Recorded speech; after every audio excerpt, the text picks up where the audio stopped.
नमस्कार दोस्तों, उच्च क्लासेज में आपका स्वागत है। तो आज हम जिस टॉपिक के बारे में चर्चा करेंगे वो परीक्षा की दृष्टि से अति महत्वपूर्ण टॉपिक है जो सूचना एवं संचार प्रौद्योगिकी के अनुप्रयोग है, एप्लीकेशन ऑफ आईसीटी। सबसे पहले जो बात करते हैं कि सूचना एवं सूचना प्रौद्योगिकी है क्या। तो दोस्तों, जैसे इलेक्ट्रॉनिक माध्यम से हम जैसे e commerce, internet e commerce के जितने भी फ्लिपकार्ट, अमेजन जो यूज करते हैं वो ई कॉमर्स के अंतर्गत आती है। इसके अलावा इंटरनेट द्वारा डाक भेजना जो कि ईमेल है, सभी चीज़ें सूचना प्रौद्योगिकी के कारण ही संभव हो पाई है। इसके अलावा दोस्तों, आप जो ऑनलाइन क्लासें लेते हो, यूपीआई पेमेंट जो फ़ोन पे करते हैं, अपन पेटीएम करते हैं दोस्तों, ये सभी सूचना प्रौद्योगिकी के हिस्से हैं। अब बात करते हैं दोस्तों, जो इसका नेक्स्ट टॉपिक है वो है ई शासन। ई शासन क्या है कि दोस्तों, जो भी गवर्नमेंट रहती है वो एक डिजिटल माध्यम से नागरिकों को सेवाएं उपलब्ध कराना ई शासन है, जिनमें दोस्तों ई नागरिक है पहला, ई सिटीजन। इसके अंतर्गत सरकार समाकलित सेवा केंद्र इंटीग्रेटेड सर्विस सेंटर के माध्यम से नागरिकों को जैसे जन्म मृत्यु प्रमाण पत्र जारी करना, राशन कार्ड व पासपोर्ट जारी करना, पानी, बिजली, टेलीफोन तथा मोबाइल आदि के बिल जमा करना, कर टैक्स जमा करने की सुविधा प्रदान की जाती है। तो दोस्तों, आपको डायरेक्ट यहाँ से क्वेश्चन पूछेगा कि जैसे जन्म मृत्यु प्रमाण पत्र, राशन कार्ड, इसके अलावा पासपोर्ट, पानी, बिजली, टेलीफोन, ये किसके अंतर्गत आते हैं। तो आपको सीधा यहाँ पे आंसर करना है ई नागरिक, ई सिटीजन। तो आपको दोस्तों मैं जिस तरह से बता रहा हूँ आप उसी तरह से ही पढ़ना है इनको। नेक्स्ट है दोस्तों ई परिवहन, ई ट्रांसपोर्ट। इसके अंतर्गत सरकार नागरिकों को मोटर वाहन पंजीकरण, चालक जो आज्ञा पत्र होता है, ड्राइविंग लाइसेंस जारी करना, कर व शुल्क जमा करने आदि की सुविधा प्रदान करता है। तो दोस्तों, जैसे कि क्वेश्चन आ सकता है कि जो ड्राइविंग लाइसेंस है वो किस सेवा के अंतर्गत आता है। तो उसमें जैसे ई नागरिक, ई परिवहन आपको एक ऑप्शन में दे देगा। तो दोस्तों, आपको जैसे ई परिवहन करना है। बात करते हैं ई औषधि के बारे में। इसके अंतर्गत जो सरकार के देश के विभिन्न भागों में स्थित चिकित्सालयों का नेटवर्क स्थापित कर और नागरिकों को बेहतर स्वास्थ्य सेवाएं प्रदान करना है। तो ई शिक्षा, ई शिक्षा में क्या होता है कि इंटरनेट तथा संचार के माध्यम से रेडियो, टेलीविज़न आदि के द्वारा देश के जो विभिन्न हिस्सों में जो दूरस्थ से पहाड़ी इलाके, वहाँ पर नागरिकों को शिक्षा की सुविधा प्रदान करना ही ई शिक्षा के अंतर्गत आता है। इसके अलावा बात करें ई पंजीकरण, ई रजिस्ट्रेशन के बारे में, तो इसके अंतर्गत सरकार नागरिकों को संपत्ति का पंजीकरण, इसके अलावा स्थानांतरण, स्टाम्प ड्यूटी जमा कराने की सुविधा प्रदान करती है। अब बात करते हैं दोस्तों ई शासन सचिवालय की। तो दोस्तों, इसमें जो सचिवालय से संबंधित जितने भी सरकारी विभागों का कार्य होता है वो ई शासन सचिवालय के अंतर्गत आता है। तो दोस्तों, आपको इनमें से कोई भी टॉपिक दे दिया जाएगा और उनसे आपको पूछा जाएगा कि किसके अंतर्गत आता है। ई पुलिस, तो ई पुलिस के अंतर्गत दो प्रकार के डेटाबेस तैयार किए जाते हैं। प्रथम प्रकार के डेटाबेस में पुलिस अधिकारियों की सूचना रखती है, जिसे आवश्यकता पड़ने पर किसी भौगोलिक क्षेत्र विशेष या किसी कौशल स्किल विशेष के रखने वाले व्यक्ति को आसानी से ढूंढा जा सकता है। दोस्तों, दूसरा प्रकार का डेटाबेस होता है, उसमें अपराधियों की जानकारी रहती है, उनके द्वारा पूर्व में किए गए जो अपराध होते हैं उनकी जानकारी इसमें रखनी पड़ती है। इसके अलावा अपराध करने के तरीके, उनकी पहचान चिन्ह।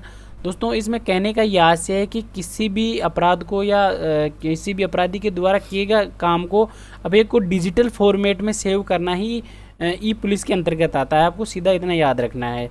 इसके अलावा डेटाबेस के अतिरिक्त ऑनलाइन प्रथम सूचना रिपोर्ट, जिसे एफआईआर कहते हैं, दर्ज करवाने तथा उसकी स्थिति ऑनलाइन जानने की सुविधा प्रदान करता है। दोस्तों, आज हम किसी भी एफआईआर को ऑनलाइन करवा सकते हैं। उसके अलावा उसकी स्थिति, स्टेटस भी चेक कर सकते हैं। ई न्यायालय, ई कोर्ट। तो दोस्तों, जो ई कोर्ट रहते हैं के अंतर्गत सभी केसों, अपीलों का डेटाबेस तैयार किया जाता है। इसमें न्यायालय के इंटरनेट पर उपलब्ध कराया जाता है।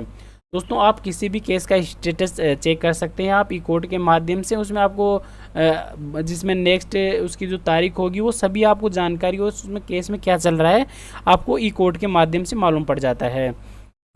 दोस्तों, उच्च न्यायालय, सर्वोच्च न्यायालय के न्यायाधीश आवश्यकता पड़ने पर इंटरनेट पर उपलब्ध जिला एवं सत्र न्यायालय के केस तथा केस के संदर्भ में दर्ज किए गए तथ्यों के आधार पर अपना निर्णय सुना सकते हैं। इसके अतिरिक्त केस के तथ्यों को दर्ज करने, फिंगरप्रिंट स्कैनिंग तथा जो प्रमाणन आदि की ऑनलाइन सुविधा उपलब्ध कराता है। इसके अलावा नेक्स्ट है दोस्तों ई प्रजातंत्र, ई डेमोक्रेसी। ई प्रजातंत्र में ई शासन की वह धारणा है जो नागरिकों की भूमिका शासन को सूचना देने वाले से बदलकर शासन में भागीदार बनाने को प्रयास करती है। नेक्स्ट दोस्तों, ई शासन के लाभ। इसमें कि ई शासन के क्या क्या लाभ है। आपको दोस्तों अब चर्चा कर चुके हैं कि शासन क्या होता है। अब इसके अपन लाभ के बारे में भी चर्चा कर लेते हैं। ये सभी नागरिकों को प्रदान की जाने वाली सेवा की गुणवत्ता को सुधारने का अवसर प्रदान करता है, कि जैसा कि अपने ऊपर पढ़ा है, ये नागरिकों को सेवा प्रदान करने की सुविधा को सरल बनाता है। ये सरकारी प्रबंधन की विभिन्न स्तरों जो लेयर्स होती है का विलोपन करता है। दोस्तों अगर हम जैसे कोई भी फॉर्म अप्लाई करते हैं या किसी का भी फॉर्म लगाते हैं तो सीधा अपन विभाग को भेज सकते हैं। नागरिकों, उद्यमियों तथा निचले स्तर के सरकारी कर्मचारियों को सूचना प्राप्त करना आसान बनाता है और नागरिकों और उद्यमियों के कुछ दिनों या सप्ताहों की बजाय अल्पावधि कुछ मिनटों या सेकंडों में सेवा प्रदान करता है। दोस्तों आप देख रहे हैं कि हम जैसे भी ऑनलाइन फॉर्म करते हैं तो कुछ सेकंडों में ही अपना काम हो जाता है, पहले उसमें प्रक्रिया में बहुत समय लगता था। इसके अतिरिक्त सरकार के आंतरिक एवं बाहरी क्रियाकलापों को नागरिकों की आवश्यकता के लिए शीघ्र उत्तर देने वाला रैपिड रिस्पॉन्सिव बनाता है। दोस्तों एक तरह से पूरी पारदर्शिता आ जाती है पूरे विभाग में, कि पहले की दोस्तों आप सभी को पता है कि विभागों में कितना समय लगता था और किसी को पता नहीं रहता था कि किस विभाग में क्या हो रहा है। दोस्तों आज हम जो भी सूचना देते हैं वो सीधा विभाग के पास जाती है। सरकारी कर्मचारियों को आसानी और निपुणता से कार्य संपादन करने की क्षमता जो प्रदान करता है। तो दोस्तों आप सभी को पता है सरकारी कर्मचारियों में भी जो ई शासन है बहुत यूजफुल है।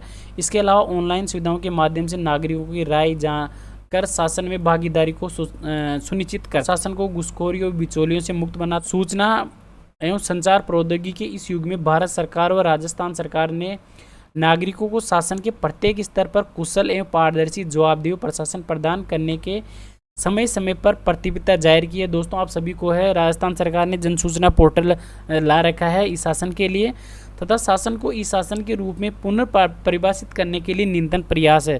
दोस्तों आप सभी को पता है कि आप जन सूचना पोर्टल के द्वारा आप किसी भी योजना देख सकते हैं। इसके अलावा दोस्तों आप SSO ID के माध्यम से अपन फॉर्म अप्लाई, इसके अलावा दोस्तों बहुत सी सुविधाएं भी SSO ID के माध्यम से दे रखी है। नेक्स्ट दोस्तों डिजिटल इंडिया कार्यक्रम। डिजिटल इंडिया भारत सरकार की एक नई पहल है जिसका उद्देश्य भारत को डिजिटल लिहाज से सशक्त समाज और ज्ञान अर्थव्यवस्था में तब्दील करना है।